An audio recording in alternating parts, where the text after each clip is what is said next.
Parshat, Matot, and Masai, the last two parshiot of the Sefer Bamidbar, Book of Numbers. So ladies' class for this week is as follows. So 2 weeks ago we had in Parshat Balak, how Bilam wanted to go and curse the Jewish people, and after his failed attempt of doing so, he went back to the king Balak and gave Balak a piece of advice. We, as mortals, cannot defeat the immortal Jewish people. Therefore, since we can't fight them, then have their own God against them.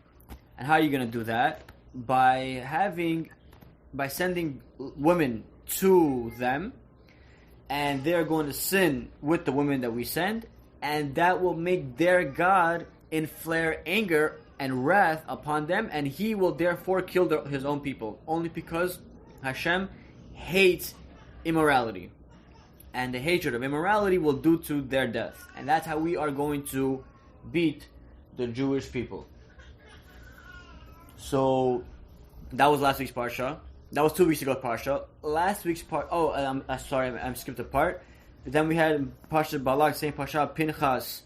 He went ahead and made a sanctified God's name by killing two people, one of them being the prince, the head of the tribe of Simon. And he also killed, and she was having forbidden relations with the princess of Balak, which is Balak's daughter, the king's daughter. And that was 2 weeks ago parsha. Last week's parsha, Parshat Pinchas, was when, due to that heroic act that Pinchas did, Hashem made him elevated his status to be a Kohen. This week's parsha talks about how the Jewish people went ahead and avenged the people of Balak, him and his armies and his fellow kings. So we're going to go in great detail about what happened during this war. Before we get to that, after this whole war, the Jewish people, they, like traditionally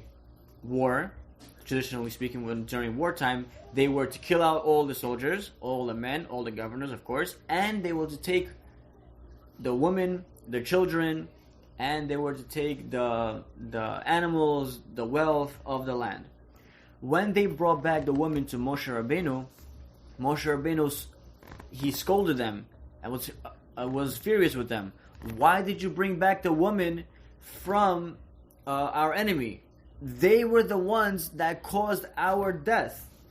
When the women came to commit forbidden relations with the men of our communities, 24,000 Jewish men died because of the women. And now you're going to keep them alive? And he ordered them to kill them. And from this message, we see that even though we know that women are not obligated to keep all of the Torah, they are responsible of their own actions. And their own actions are the select few mitzvot and averot that they have that's applicable to them, they are responsible for them. Not only are they responsible for them, but they have, like I said in a couple of weeks before, a bigger influence for the people around them. For example, if a man were to walk down the street shirtless, he does get some sort of penalty and an avera. That's immodest for him, a Jewish man, to walk down the street without a shirt on. But the chances that other people around him will look at the man and become enticed is a lot less than if a woman were to walk down a street not dressed properly. And once a woman were to dress improperly and walk down the street and have many men look at her, she is going to have to pay for that. For all the men that had looked at her, she's going to have to pay for that. She is the one who made these men to look at her, and therefore they sinned, and therefore she is going to be held accountable for that.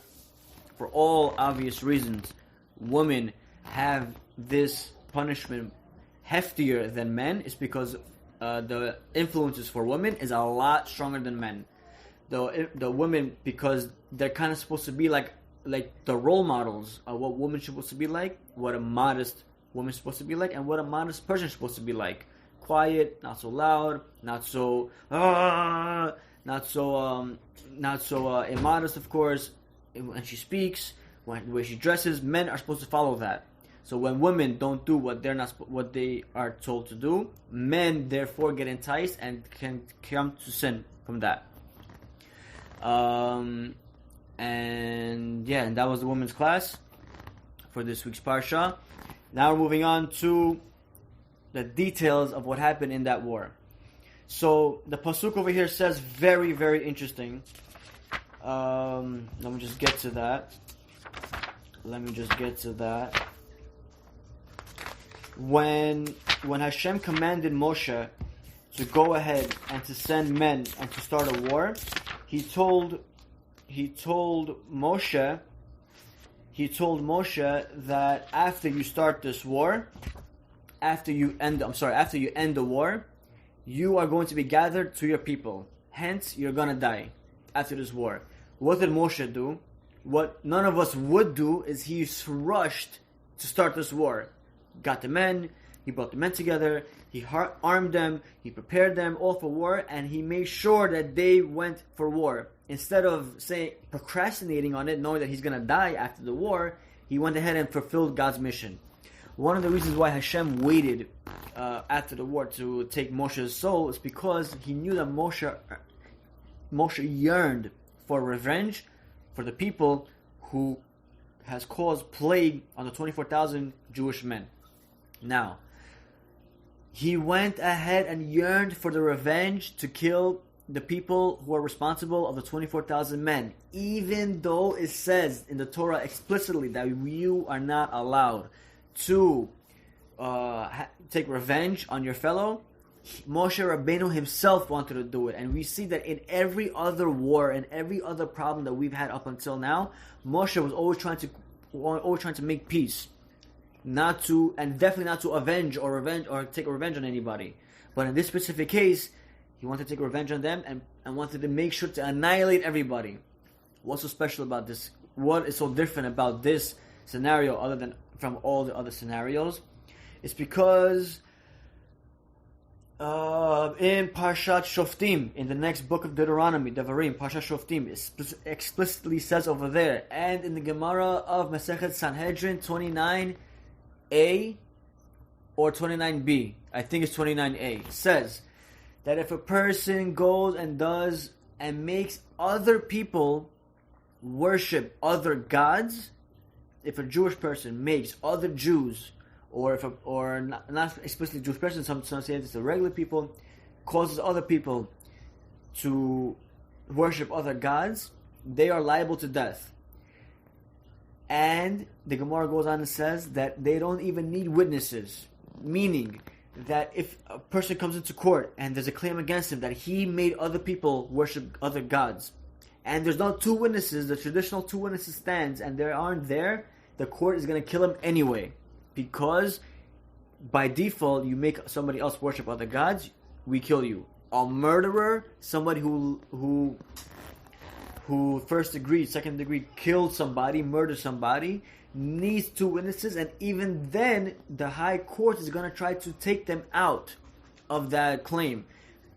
Benefits of the doubt, positive thinking, when it comes to a murderer, an actual murderer. But when it comes to a person who has made somebody else sin by worshiping other gods, regardless of the two witnesses, the courts will kill him. And I haven't seen it written down anywhere, but it seems to me that Moshe wanted to fulfill what Hashem said and kill the women especially, who enticed the men to not only worship other gods, as I spoke before, but also to do forbidden relationships, to make sure to annihilate them and to make sure they will not be on the face of the earth. With that being said,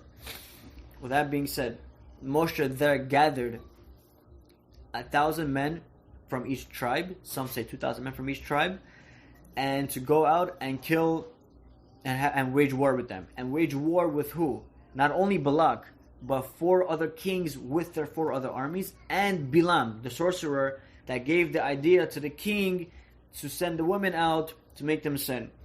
Now over here it says in the Me'am Loez that Bilam was actually the biggest sorcerer, and he actually took flight, levitated up in the air to flee from the Jewish army.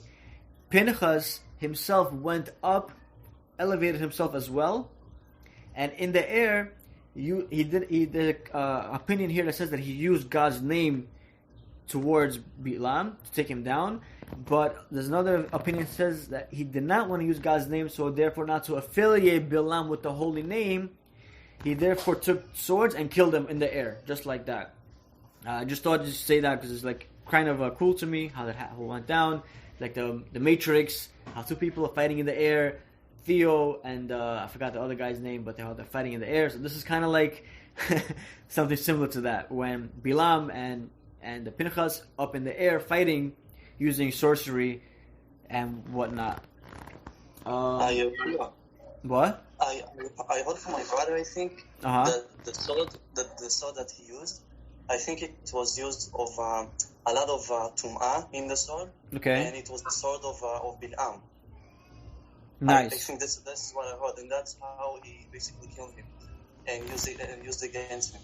So over here in the Me'am Loez, I'm reading it right now. It says that it was engraved. He took 2 swords, and it was engraved a snake to kill him, and that was fitting to kill Bilam with a sword that looked like a snake, because during the lifetime, snakes were used during practice of sorcery, and just like this, he used snakes to kill others. Swords that imitated like snakes killed him. So interesting that you bring that up. I'm literally reading that off the Me'am Loez. So, okay, let me move on. Okay, hold on 1 second. I just gotta find this pasuk. It's a very interesting pasuk here. All right. So I'm reading the pasuk right now. It says that Hashem told Moshe, go and wage war to the people who caused this plague upon the Jewish people, so on and so forth. And after this war, I'm going to kill you. What did Moshe do?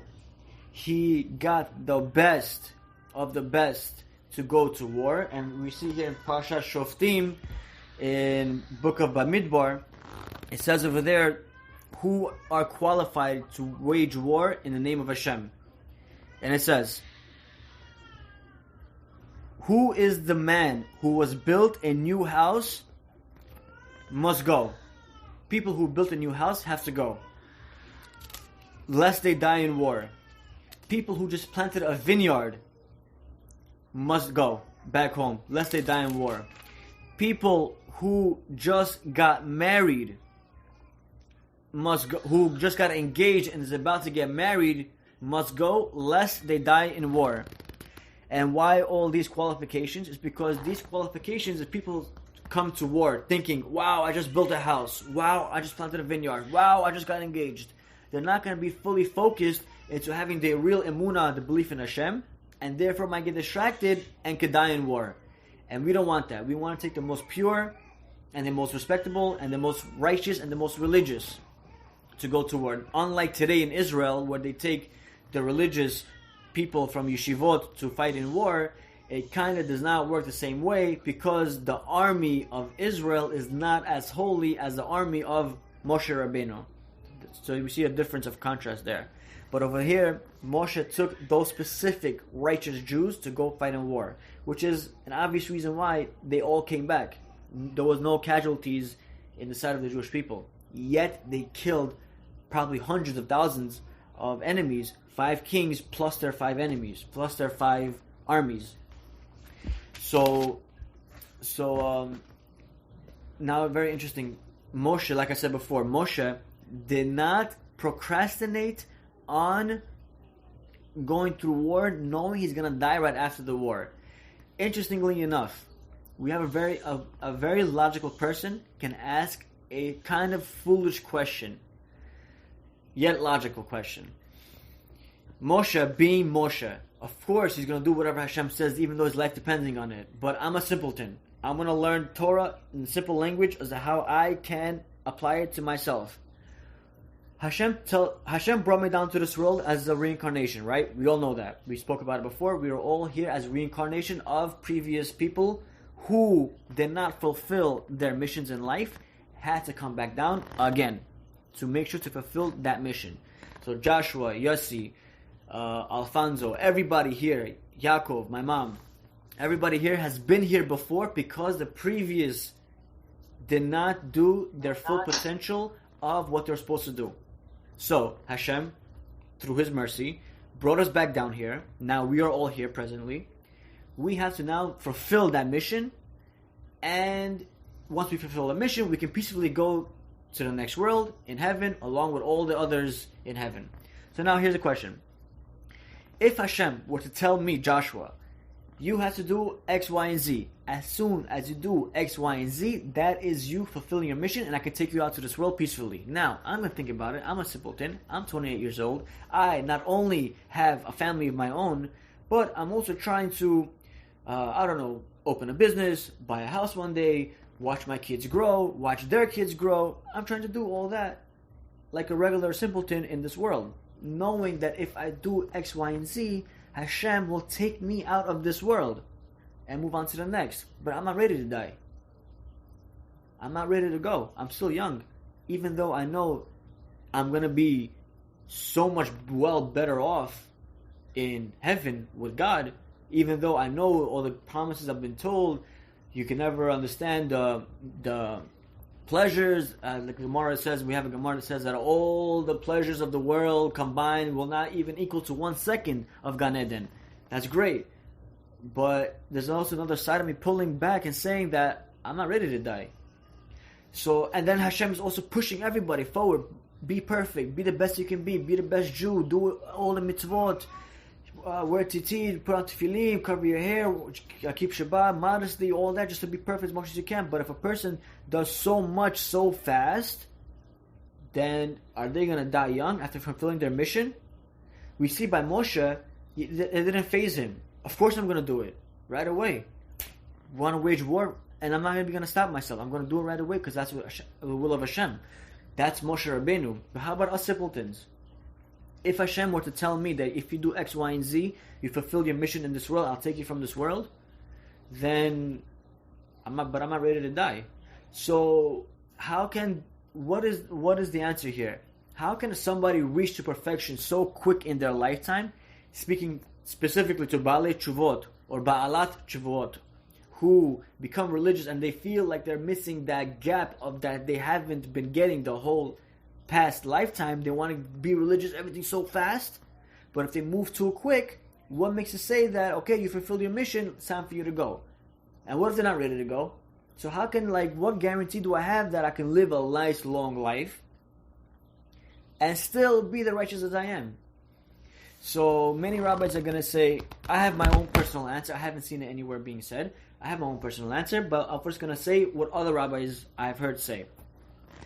What is the reason a person is in this world is to get, either one rabbi that I've heard said, Hashem wants a person to be as happy as they can be, and if a person neglects certain happiness, does not eat certain fruits that are made for him, or does not enjoy certain pleasures that is made for her, Hashem is going to keep you accountable for that. Why haven't you enjoyed the pleasures that I have offered you?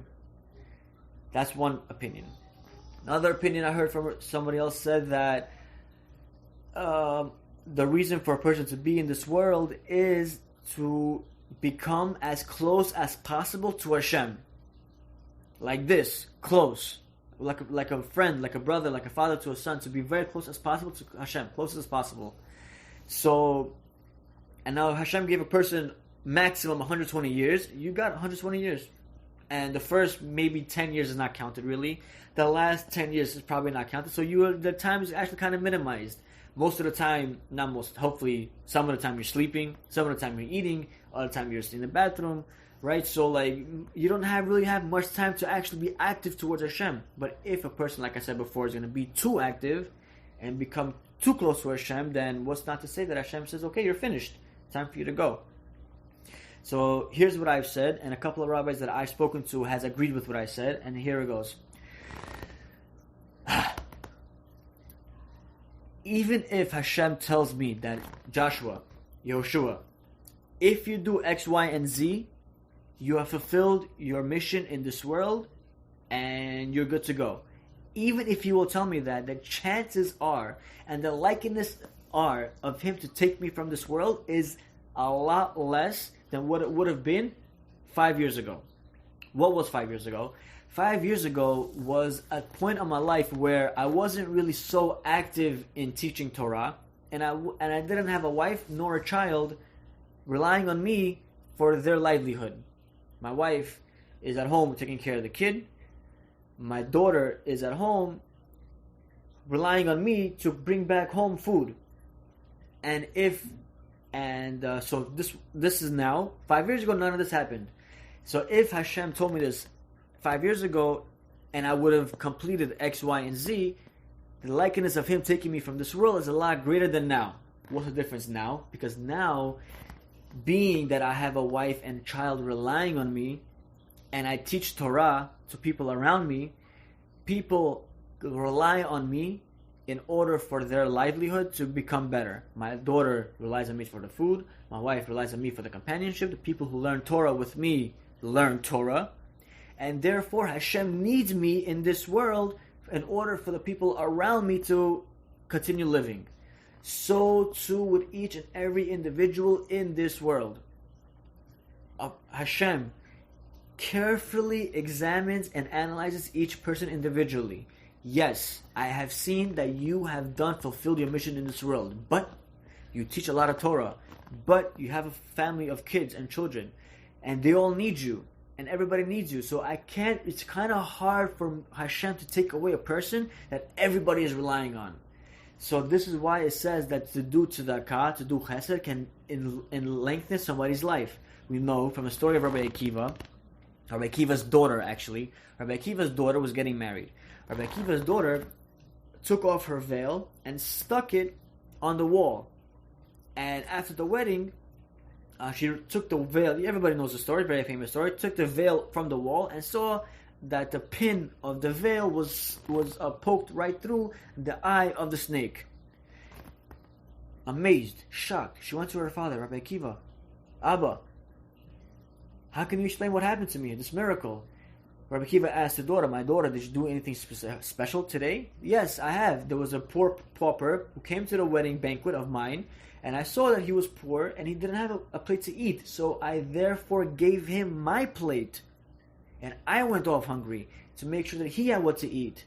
And I therefore fulfilled giving tzedakah on my wedding day. And he answered back, because of the tzedakah that you have given, and lengthen your life. And now we see that when a person gives tzedakah, what is he really doing? He's giving tzedakah to a yeshiva bachur who learns in yeshiva all day, money to be able to eat and survive. Because this yeshiva bachur is relying on the tzedakah that a person is giving that bachur, is the reason why this person is living longer than what he actually supposed to be living. Even though he fulfilled his mission in his lifetime, because he has other people relying on him, Hashem will keep him in this world longer. And unlike Moshe, we saw that he could have died, maybe, I think, if I recall correctly, twice. Not twice. One time, if I recall correctly. No, twice. One time in the water of Egypt, when his mom sent him to the Nile, he could have literally died in that water. It was like a lot of waves, crocodiles. He didn't die. He had the Jewish people relying on him to take him out. Paro went to kill. Sent men to go after him and kill him. Never found him. He could have died. He had the Jewish people. They were relying on him. Even it says in the Midrash that his father-in-law tried to throw him in a dungeon, but his wife there gave him food, so he can live.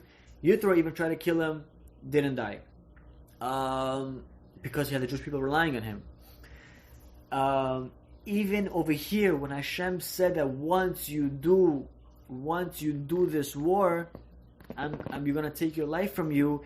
Even then, even though he knew that X, Y, and Z, he's fulfilled his mission in his life, the last thing he had to fulfill, he still did it anyway knowing that he has people relying on him, but even though those people are relying on him, he at least knows that he has a successor, Yehoshua, who will take over.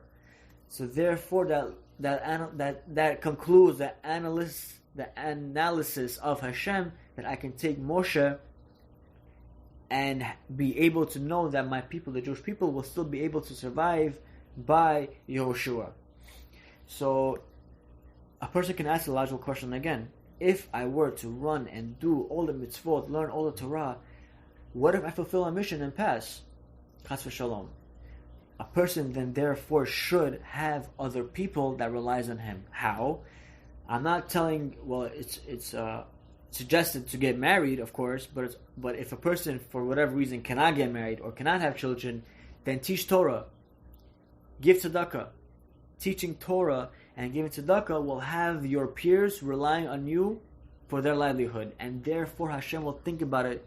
Maybe it's not a good idea to take this person out from this world, because then I have to feed other people, and that's not according to nature. I'd rather keep him here, be able to give the tzedakah, and to be able to teach the Torah, and let them sustain from this person's life.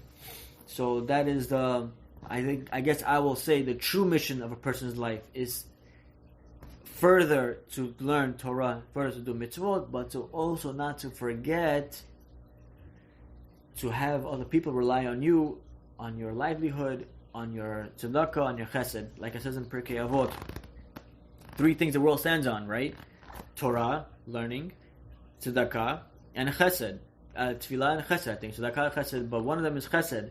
Chesed meaning kindness, to do kindness towards the other, because each one of us need each other. And if I need everybody, or if I need somebody, or if I need one person or 10 people, those 10 people need to be in this world in order for me to continue to live. And that's how Hashem examines who stays and who goes. So I want to conclude with the traditional Zera Shimshon, and we'll end for today, B'ezrat Hashem.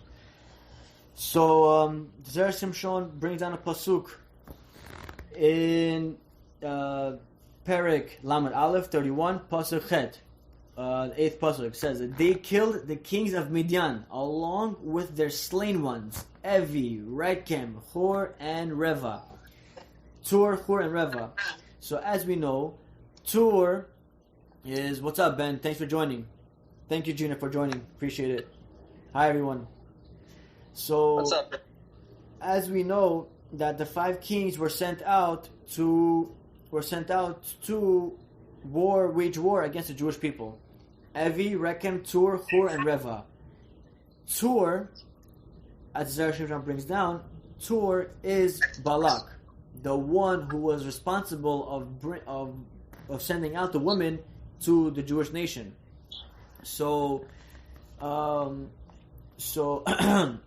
the question is as follows: if Tur is the most respected one of all the kings, how come when the Torah, when the pasuk brings down the names of the 5 kings that went against war with the Jewish people, Tur only got into the 3rd of the list of 5? So Evi, Rekem, and then the 3rd one is Tur, Hor, and Reva. So how come Tur is listed as the 3rd one? Very interesting. Zera Shimshon brings down here that there are 3 reasons why a person is honored to become king. First reason, he comes from a royal family. Second reason, he is uniquely wise and therefore suited for the job. And the third reason, which is the most least reason to become a king, but it brings you as to become a king, is if you're incredibly rich. Then therefore you can become the king. And what did Balak do to make him 3rd on the list instead of the 1st on the list? Is because he stooped to such a level of hatred and anger towards the Jewish people that he even sent his own daughter to be a part of the union of the woman to go and sin with the Jewish men. His own daughter, the princess of the palace, was sent by the king to go with the Jewish people to commit forbidden relations, and therefore make that plague happen and everybody get killed and so on and so forth. We all know the story. So, because he did that disgusting act, he was his royal family did not become so royal anymore, because now people are going to take upon his, you know who's his father? His father is a guy who sent his own daughter, so that name is tainted, the family name. And being that he was uniquely wise, which is what made him king, is that he's not such a wise person anymore by sending his own daughter. Therefore, taking away the first two reasons, which only left him as to be a very rich person. He's still rich regardless, sending his daughter or not, still made him rich, and that was why he was left as being king. Because he's king for only the third reason is why in the verse it put him as the third person in the list of 5 kings. Chazak, Chazak, Benit Chazek. Any questions before we end?